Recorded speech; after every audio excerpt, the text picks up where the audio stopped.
Hello friends, नियरा classes and studio centre में आपका फिर से स्वागत है। अपन ने साइंस का एक टॉपिक पढ़ा दिया था, रासायनिक परिवर्तन एवं भौतिक परिवर्तन।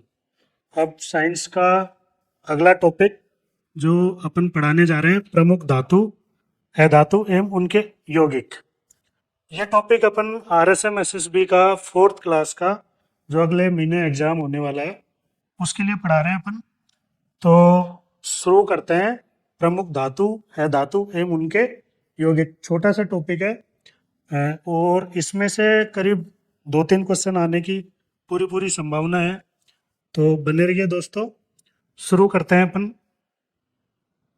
हाँ, देखिए धातु और अधातु क्या होता है।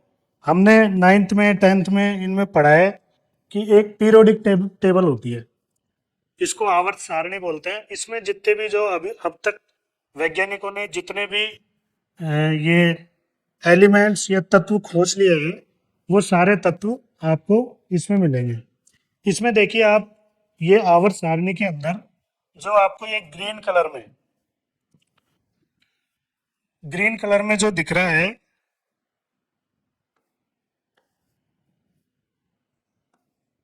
ये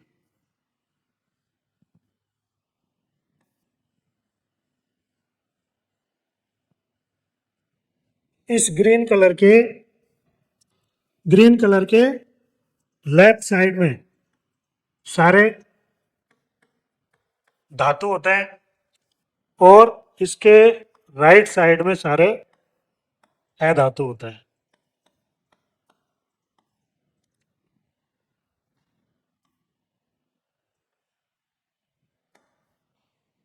और ये जो ग्रीन कलर में दिख रहे हैं आपको, ये उपधातु इनको बोलते हैं। उपधातु क्या होता है? जो धातु और अधातु दोनों के गुण दिखाता है उसको अपन बोलेंगे उपधातु। ठीक है दोस्तों, देखिए उपधातु कैसे दोनों के गुण दिखाता है। नॉर्मली ये अधातु होता है, लेकिन जैसे ही इनका तापमान बढ़ा दिया जाता है उपधातुओं का, तो ये धातु की तरह काम करने लगता है। ठीक है, धातु की कुछ परिभाषाएं अपन दे सकते हैं। जैसे धातु का एक फिक्स ठोस आकार होता है, इसमें इसको पीटने पे इस पे ध्वनि निकलती है और इसको मतलब इसके तार खींचे जा सकते हैं, इसको किसी भी शेप में डाला जा सकता है। इस तरीके से बहुत सारी इसकी अपन परिभाषाएं दे सकते हैं। अभी आगे अपन देखते हैं। धातुओं के कुछ भौतिक गुण हैं, जैसे कि इनमें धात्विक चमक होती है। हर धातु के अंदर कुछ चमक होती है। जैसे अपन बहुत सारी धातुएं होती है, जैसे एक बार मैं दिखा देता हूं आपको प्रमुख जो धातुएं हैं। जैसे देखिए ये लिथियम है, beryllium, sodium, magnesium, calcium, potassium, calcium, इस तरीके से ये सारे, scandium, titanium, vanadium, chromium, manganese, iron, cobalt, nickel, copper, zinc, gallium, rubidium, strontium, yttrium, zirconium, niobium, molybdenum, ऐसे इस तरीके से ये सारे क्या है, ये धातु है। ये अपने को सारी नहीं पढ़नी, ये सोना हो गया, प्लेटिनम हो गया, मरकरी और एंटीमनी, बिस्मिथ, इस तरीके से ये बहुत सारी है, अपने को पूरी नहीं पढ़नी। 4th क्लास के हिसाब से जो प्रमुख है, जो अपने जनरल यूज में आती है, वो सारी हमें पढ़नी है इसमें धातु। तो ये सारी धातुएं हैं। धातुएं के कुछ गुण हैं जो अपन बता देता है। देखिए, जैसे कि धात्विक चमक, इनमें एक स्पेशल कुछ चमक होती है, चमकदार होती है ये। कठोरता इनके अंदर रहती है। धातुओं के अंदर कठोरता का मतलब है कि अगर आप उसको काटने पे कितने आसानी से या कितने कठिनाई से वो कट पा रहा है, उसके अगर चोट मारे तो वो कितनी, मतलब चोट को सहन कर पाता है, इस तरह का जो धातुओं का गुण होता है उसको कठोरता बोलते हैं। हर मेटल की अलग अलग कठोरता रहती है। जैसे कुछ धातु ऐसे होते हैं जो एकदम मुलायम रहते हैं, जैसे सोडियम है, पोटेशियम है, ये इतने मुलायम धातु है कि इनको चाकू से काटा जा सकता है। इसी तरह कुछ धातु ऐसे हैं जिनको मतलब बहुत ही ज्यादा कठोर होता है, जैसे क्रोमियम, प्लेटिनम, लोहा, ये अत्यधिक कठोर धातुएं हैं। आपने देखा होगा कि जो स्टील जो बनाया जाता है, स्टील स्टील के अंदर प्योर लोहा नहीं होता, उसके अंदर कुछ जैसे ये क्रोमियम, मैग्नीज, प्लेटिनम ये मिलाया जाता है लोहे के अंदर, तो वो स्टील बन जाता है। अलग अलग अनुपात में मिला के अलग अलग तरीके के अपन स्टील बनाते हैं। और स्टील क्या होता है, एक कठोर धातु होती है। तो हर धातु के अंदर एक गुण होता है कठोरता। इसी तरह अगर अपन आगे देखें तो ये है संगन्यता। संगन्यता बोल दो, मेलिएबिलिटी बोल दो, और इसी को अपन बोलते हैं आघात, आघात वर्ध्यता। आघात वर्ध्यता भी बोलते हैं, संगन्यता भी बोलते हैं, और इंग्लिश में मेलिएबिलिटी। ये देखो क्या होता है कि जैसे धातु है उसको अगर अपन पीटने लगे किसी से, हथौड़े से या किसी से भी, तो वो फैलने लगे। इस तरह का अगर जो गुण है उसको अपन मेलिएबिलिटी बोलते हैं। जैसे ये देखो, धातुओं को पीट पीट कर जो चादर में बदल सके, इस तरह के गुण को मेलिएबिलिटी बोलते हैं। जैसे इससे धातु से वायर बनाया जाता है, मोटर, बर्तन, बहुत सारे चद्दर। सबसे अधिक जो मेलिएबल धातु है वो है सोना, उसको सबसे ज्यादा फैलाया जा सकता है। 1 ग्राम सोने के अंदर 2 वर्ग मीटर क्षेत्रफल फैलाया जा सकता है। आप देखिए 2 वर्ग मीटर क्षेत्रफल कितना हो गया लगभग, अगर अपन देखें तो 1.4 आप मान लो, 1.4 मीटर चौड़ा और 1.4 मीटर लंबा, लगभग इतना क्षेत्रफल तक अपन 1 ग्राम सोने को फैला सकते हैं। ठीक है दोस्तों, अगला है डक्टिलिटी। डक्टिलिटी यह इसको बोलते हैं नम्यता। देखिए, धातुओं को जो तार बनाए जाते हैं, तो तार बनाने की जो गुण है उसको बोलते हैं डक्टिलिटी। देखिए, सबसे ज्यादा जो डक्टाइल धातु है वो है सोना। 1 ग्राम धातु के अंदर लगभग 2 किलोमीटर लंबा तार बनाया जा सकता है, लगभग 2 किलोमीटर लंबा तार। अब आप देखिए कितना ज्यादा डक्टाइल है ये। इसी तरह अगला गुण है ऊष्मा की चालकता, हीट कंडक्टिविटी। जितनी भी जो धातुएं हैं उनके अंदर ऊष्मा की चालकता रहती है। ऊष्मा की चालकता मतलब अगर आप एक सिरे पे एक सिरे पे इसको गर्म करना चालू करें तो ये इधर से भी गर्म हो जाता है। या फिर आप जैसे बर्तन है, बर्तन को आप गैस पे रखते हैं, नीचे से गैस जलाते हैं तो वो पूरा जैसे अंदर जो सब्जी वगैरह बनाते हैं वो भी गर्म हो जाती है। वो किस गुण की वजह से? ऊष्मा की चालकता की वजह से। धातुओं के अंदर ऊष्मा की चालकता पाई जाती है। ठीक है, सबसे जो चालक है वो है चांदी। चांदी और तांबे ये दोनों सबसे ज्यादा ऊष्मा के चालक होता है। ठीक है, और सबसे कम जो है वो पारा है। नेक्स्ट अपन गुण देखें तो ये, अच्छा ये हो गया विद्युत चालकता। विद्युत चालकता का मतलब है कि इनके अंदर करंट की सप्लाई, विद्युत के करंट की सप्लाई होती है या नहीं होती। जैसे लकड़ी है, लकड़ी में विद्युत सप्लाई नहीं होती तो वो विद्युत का कुचालक हो गया। सारी धातुएं हैं उनमें विद्युत सप्लाई होती है, करंट एक जगह से दूसरी जगह मूव करता है तो वो विद्युत चालकता, इस तरह का ये गुण हो गया। इसमें सोना है, एल्यूमिनियम, टंगस्टन, लगभग सारी धातुएं, चांदी सर्वोत्तम विद्युत की चालक होती है। ये आप याद रखना, एग्जाम में आने के चांस रहते हैं कि सबसे अधिक चालक कौन सी धातु रहती है, तो चांदी होती है। और इसी वजह से चांदी जो है अपन ट्रांसफार्मर्स में और जो जनरेटर होते हैं बिजली के, इनके अंदर चांदी का उपयोग किया जाता है। और इसके बाद अगर सबसे ज्यादा चालक होती है तो वो है तांबा। इसीलिए तांबे के तार बनाए जाते हैं ताकि उस उनमें विद्युत की ज्यादा से ज्यादा करंट सप्लाई किया जा सके। अगला जो गुण है वो है ध्वन्यात्मकता या सोनोरस। सोनोरस का मतलब होता है अगर उनको पीटने पे आवाज आने लगे तो वो ध्वन्यात्मकता होता है। ठीक है, तो जितनी भी जो धातुएं हैं उनको पीटने में उनमें आवाज आती है। ये कुछ धातुएं हैं प्रमुख प्रमुख, जैसे सोना है, सोना, एल्यूमिनियम, तांबा, लोहा, चांदी, platinum, potassium, calcium, barium, magnesium, chromium, इस तरह की बहुत सारी ये धातुएं हैं। अपन एक एक को जो मुख्य मुख्य धातु है उनको डिटेल में पढ़ेंगे, क्योंकि यही आगे जाके हमारा एग्जाम में क्वेश्चन बनेगा। ये प्रमुख प्रमुख धातुएं हैं, जैसे सोडियम है। सोडियम के चार पांच चीजें पूछी जा सकती है हर धातु की। एक तो उसके अयस्क, अयस्क का मतलब है धरती में किस रूप में वो मिलता है धातु, तो वो उसका अयस्क हो गया। फिर इसके कितने सारे यौगिक है, यौगिक मतलब इनसे कौन कौन से तत्व यही चीजें बनाई जा सकती है सोडियम से, तो वो हो जाएगा इसका यौगिक। ये हम डिटेल में पढ़ेंगे। फिलहाल आप अभी इनका नाम याद रख लीजिए, जैसे सोडियम है, मैग्नीशियम है, कैल्शियम, पोटेशियम, एल्यूमिनियम है। तो एल्यूमिनियम धरती में चार फॉर्म में पाया जाता है, बॉक्साइट के रूप में, क्रायोलाइट, ओरेंडम और डाइस्फोर। ठीक है, अभी एक एक देखेंगे अपन। फिलहाल इनके नाम मैंने इसमें लिए हैं। हाँ, सबसे पहले अपन तांबे से शुरू करते हैं, क्योंकि तांबा बहुत ज्यादा यूज आता है। जनरली अपन वायर में देखते हैं, जितने भी जो वायर होते हैं वो तांबे के ही होते हैं। बर्तन भी बहुत सारे तांबे के होते हैं। तांबे को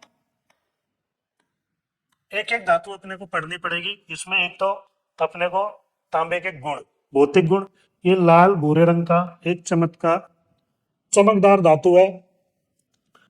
इसको अगर नम वायु के अंदर रख दिया जाए तो ये हरे हरे कलर का हो जाता है। कॉपर कार्बोनेट की परत इस पे जम जाती है तांबे पे, और उस पे ऊपर हरा हरा कलर दिखने लग जाता है। ये तांबा इसकी भौतिक गुण हो गए। इसके अयस्क की अगर अपन बात करें तो चार पांच तरीके के अयस्क है। अयस्क का मतलब अगर धरती में से निकाले इनको तो शुद्ध तांबा तो निकलेगा नहीं, इसके क्या निकलेंगे, अयस्क निकलेंगे। ठीक है, तो ये जैसे कैल्कोपाइराइट या कॉपर पाइराइट, ये एक अयस्क है। ये कॉपर पाइराइट सर्वाधिक, इसका मुख्य, आप ये देखो, ये मुख्य अयस्क है। इसका मुख्य अयस्क का मतलब है ज्यादातर जो तांबा निकाला जाता है वो इसी अयस्क की मदद से निकाला जाता है, कॉपर पाइराइट। धरती में अपने को कॉपर पाइराइट के रूप में निकलता है। जितनी भी जो तांबे की खाने हैं तो वहां पे कॉपर पाइराइट निकलता है। फिर कॉपर पाइराइट को उसको सांद्रण किया जाता है। तो सांद्रण करने के बाद ये शुद्ध कॉपर अपने को मिलता है। धातुओं का सांद्रण कैसे किया जाता है ये अपन एक अलग वीडियो में देखेंगे, क्योंकि लगभग सबका प्रोसेस सेम ही है। इसके बाद अगर अगला अयस्क देखें तो कैल्कोसाइट, क्यूप्राइट, इसको कॉपर ऑक्साइड भी बोलते हैं, मेलाकाइट और एजोराइट, ये सारे क्या है, अयस्क हैं कॉपर के, जो हमें पृथ्वी के अंदर धरती में से मिलते हैं। इसको शुद्ध करने का जो अयस्क है उसको शुद्ध करके जो शुद्ध तांबा निकाला जाता है, तो उसको उसकी जो विधि है वो है फेन प्लवन विधि। ये एग्जाम में आ सकती है कि तांबे को कौन सी विधि से शुद्ध किया जाता है या तांबे का सांद्रण किस विधि से किया जाता है, तो ये आपको याद रखना है, फेन प्लवन विधि। ठीक है, इसके बाद अगर अपन देखें तो तांबे के क्या क्या यूज है, क्या क्या उपयोग है, तो ये अपन देखेंगे तांबे के उपयोग। तो सब जानते हैं तांबे का कहाँ कहाँ उपयोग होता है, जैसे कि बिजली के तारों में इसका उपयोग होता है। तांबे के सिक्के बनाए जाते हैं, बहुत सारी मिश्र धातु सिक्के आपने देखे ही होंगे कि जैसे अपना 10 का सिक्का है तो उनमें कुछ मात्रा में तांबा मिलाया जाता है, पीतल और तांबा। इसमें बहुत तरह की मिश्र धातु बनाई जाती है। फिर कीटनाशक में और वर्णक में, वर्णक ये वर्णन नहीं वर्णक है, वर्णक का मतलब होता है रंग बनाने में। कीटनाशक में और रंग बनाने में इसका उपयोग किया जाता है। एक इसके अयस्क है जैसे पेरिस ग्रीन और क्यूप्रिक आर्सेनाइड, ये इसके तांबे के यौगिक हैं। इनकी सहायता से कीटनाशक और वर्णक बनाया जाता है। इसी तरह एक ही यह विद्युत लेपन और विद्युत मुद्रण में, दोनों क्या होता है, विद्युत लेपन और विद्युत मुद्रण। विद्युत लेपन मतलब उसके ऊपर पॉलिश की जाती है। कई बार आपने देखा होगा कि एल्यूमिनियम का तार रहता है लेकिन उसके ऊपर कॉपर की पॉलिश कर दी जाती है, तो वो विद्युत लेपन हो गया। इसी तरह ये जैसे विद्युत मुद्रण है, तो विद्युत मुद्रण मुद्रण क्या है कि बहुत सारे इलेक्ट्रॉनिक सर्किट में इनका यूज लिया जाता है। आपने देखा होगा कंप्यूटर का या कोई भी इलेक्ट्रॉनिक डिवाइस, उसका जो मदरबोर्ड रहता है, उस मदरबोर्ड के अंदर जो अब्रक की जो प्लेट होती है, उस अब्रक के प्लेट के अंदर बहुत सारे सर्किट होता है। जो अंदर की साइड, वो सर्किट किससे, वो किससे बनाया जाता है, तांबे से। इसी को बोलते हैं विद्युत मुद्रण। आगे अपन बात करें तो जैसे कॉपर के यौगिक, कॉपर से मतलब कौन कौन से कंपाउंड बनाए जा सकते हैं, कौन कौन सी चीजें बनाई जाती है। तो एक जैसे है ये cuprous chloride. Cuprous chloride copper का एक यौगिक है। इसका काम क्या है, देखिए वेल्डिंग में इसका जो काम आती है, एसिटिलीन गैस, आपने देखी होगी, जो गैस वेल्डिंग होती है उसमें एक गैस यूज आती है, एसिटिलीन गैस। उस एसिटिलीन गैस के शोधन में क्यूप्रस क्लोराइड का उपयोग होता है। इसी तरह अमोनिया गैस और कार्बन मोनोऑक्साइड गैस, ये दोनों के अवशोषण में भी इसका उपयोग होता है, क्यूप्रस क्लोराइड का। आगे अगर अपन बात करें क्यूप्रिक क्लोराइड, क्यूप्रिक है, क्यूप्रिक क्लोराइड, क्यूप्रिक क्लोराइड, यहाँ पे ये क्यूप्रस क्लोराइड है, ये क्यूप्रिक क्लोराइड है।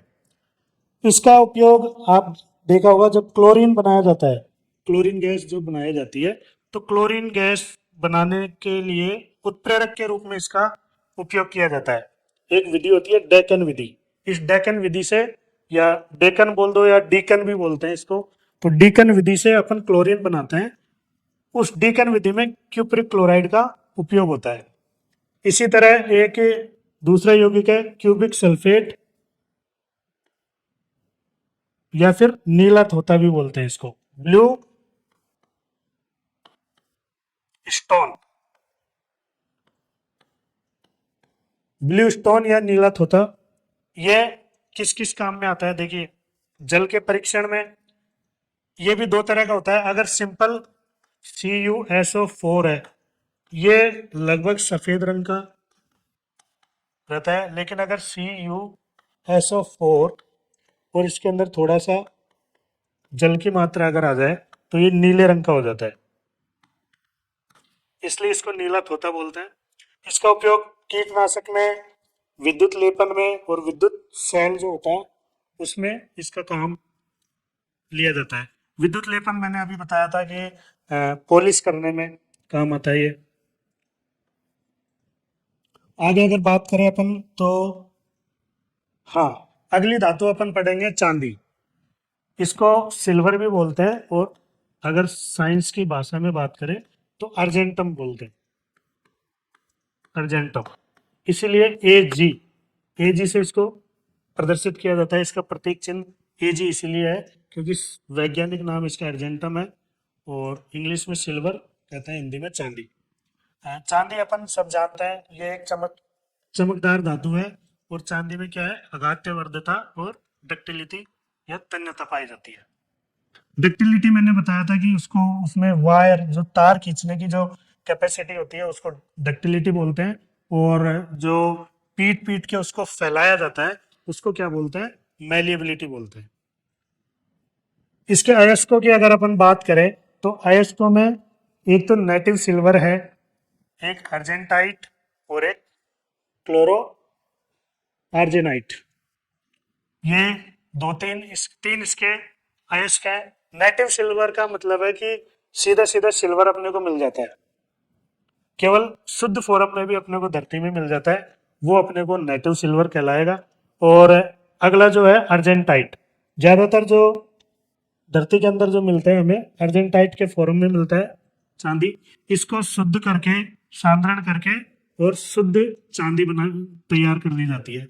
जो अर्जेंटाइट से चांदी को शुद्ध करने की जो विधि है वो साइनाइड विधि है, ये आपको याद रखनी है, एग्जाम की दृष्टि से इंपॉर्टेंट है कि चांदी को सांद्रित करने की कौन सी विधि अपनाई जाती है, साइनाइड विधि। इसके बाद ये इतना ज्यादा मिलता नहीं है, सबसे ज्यादा जो चांदी निकाली जाती है वो अर्जेंटाइट से निकाली जाती है, Ag2S। इसके क्या क्या उपयोग है सबको पता है, कुछ कुछ एक आपको नहीं पता होगा, नहीं तो जैसे देखिए आभूषणों में चांदी का उपयोग होता है, चांदी के सिक्के बनाए जाते हैं, पतली चादर, जो फॉइल होते हैं, वक्र जो जैसे मूर्तियों पे चढ़ाए जाते हैं चांदी के वक्र, और बहुत सारी मिठाइयों पे चांदी का वक्र चढ़ाया जाता है। तो ये पतली जो चादर फॉइल बनाने में इसका उपयोग होता है। चांदी के तार बनते हैं, फिर ये सर्वाधिक वैद्युत चालकता है और ऊष्मा की भी चालकता है, जो मैंने बता दिया था कि इसका जैसे विद्युत जनित्र है, जनरेटर है, उसमें इसका उपयोग होता है चांदी का। और दर्पण के पॉलिश में, जो हमारा मिरर होता है, मिरर के पीछे की साइड जो पॉलिश होती है, उसमें इसका काम आता है। फिर चांदी के जो बर्तन है, चांदी के बर्तन बनाने में, दंत चिकित्सा में, दंत चिकित्सा अपन ने देखा था कि कई बार क्या लोगों के दांत खराब हो जाते हैं, उनमें बीच में कैविटी आ जाती है, तो उस कैविटी में चांदी भर दी जाती है, तो उसके दांत सही हो जाता है। और चांदी के और भी बहुत सारे यौगिक है। आगे बात करें चांदी के यौगिक। चांदी के यौगिक कौन कौन से यौगिक चांदी के हैं? जैसे सिल्वर नाइट्रेट। सिल्वर नाइट्रेट एक चांदी का यौगिक है, बहुत ही ज्यादा इंपॉर्टेंट है, एग्जाम की दृष्टि से very very important. Silver nitrate, देखिए दो धातु होती है, क्लोराइड और ब्रोमाइड। इन दोनों के परीक्षण में, अरे प्रयोगशाला के अंदर या लैब के अंदर सिल्वर नाइट्रेट की जरूरत रहती है। आपको क्लोरीन या ब्रोमाइड का, ब्रोमीन का परीक्षण करना है तो आपको सिल्वर नाइट्रेट चाहिए। इसी के अलावा ये वेरी वेरी इंपॉर्टेंट आप लगा लीजिए, मतदान में काम आने वाली अमिट स्याही। वोट सबने दिया है, जो उंगली पे जो स्याही लगाई जाती है, वो स्याही किससे बनाई जाती है? सिल्वर नाइट्रेट से।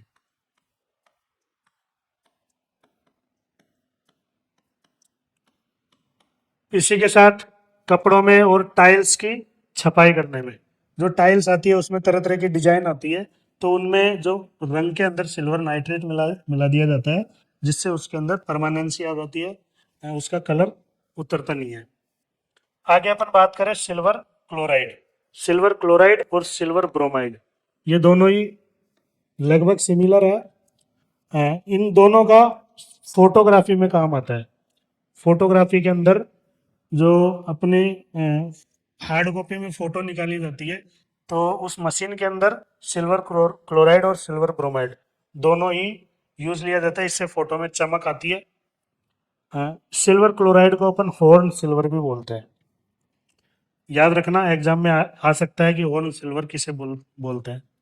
इसी तरह सिल्वर ब्रोमाइड AgBr है। इसका भी अगर उपयोग देखें तो सेम ही है लगभग, फोटोग्राफी में, दोनों का ही फोटोग्राफी में यूज होता है।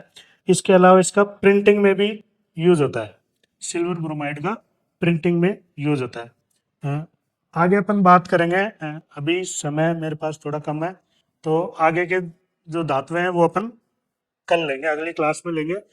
थैंक यू वेरी मच दोस्तों। नियरा क्लासेज में आपका दोबारा स्वागत है। चैनल में बने रहिए, इसी तरह अपन कंसेप्ट क्लियर करते हुए आगे की क्लासें लेंगे। Thank you very much.